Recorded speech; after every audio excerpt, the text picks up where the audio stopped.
Pence for 5 minutes. Thank you, Chairs Doyle and Chakowski and Ranking Members Latta and Bilirakis for holding this joint subcommittee hearing. And thank you to the witnesses for appearing before us today. The extent to which your platforms engulf our lives is reminiscent to the all-encompassing entities we've seen over the past century. In the early 1900s, Standard Oil had a monopoly over 90% of our country's refining business. By the 1970s, if you used a telephone, it was going to be Ma Bell system.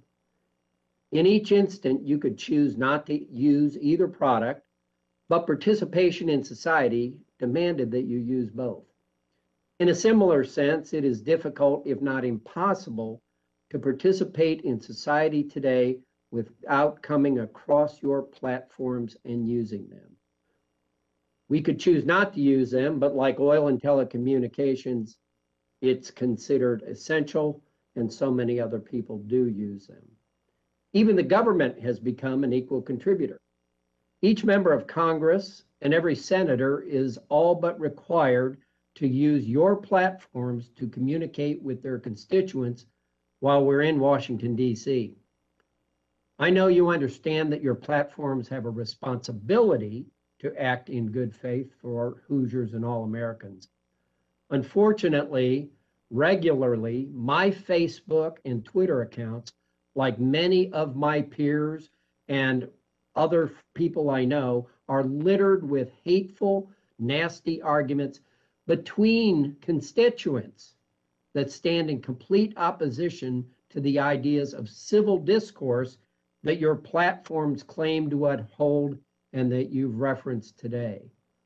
I'm sure you are aware that official government accounts have restrictions that significantly limit our ability to maintain a platform that is a productive resource of information to the public. They have essentially become a micro town hall without a moderator on social media. I agree with all your testimonies that a trust deficit has been growing over the past several years. And as some of you have suggested, we need to do something about it now. The way in which you manage your platforms in an inconsistent manner, however, has deepened this mistrust and devolves the public conversation. My constituents in Southeast Indiana have told me they are increasingly mistrustful of your platforms given how you selectively enforce your policies. Here's just a few examples of how this has occurred. Members of the Chinese Communist Party have verified Twitter accounts to regularly peddle false and misleading claims surrounding the human rights violations we know are occurring in northern China. Twitter gives the supreme leader of Iran a megaphone to proclaim derogatory statements endorsing violence against the U.S. and Western culture. Twitter accounts associated with the supreme leader have called Israel a cancerous tumor and call for the eradication of the Zionist regime. This happens as he also bans the service for his own people to restrict their free expression. Mr. Dorsey, clearly you need to do more to address content that violates your policies. I have two questions for you. Why is the Chinese Communist Party allowed to continue the use of your platform after pushing propaganda to cover up human rights abuses against Muslims in northern China?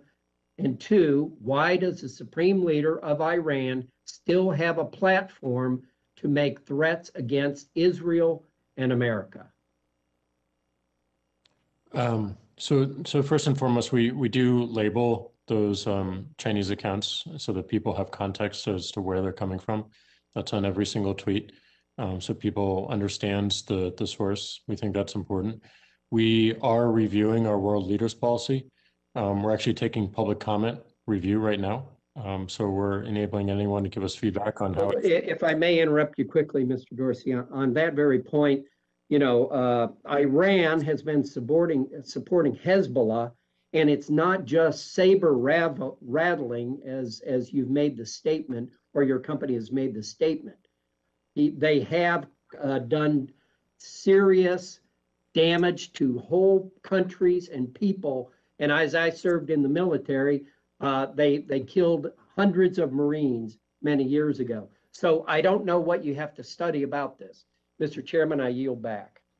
Gentleman yields back. Chair recognizes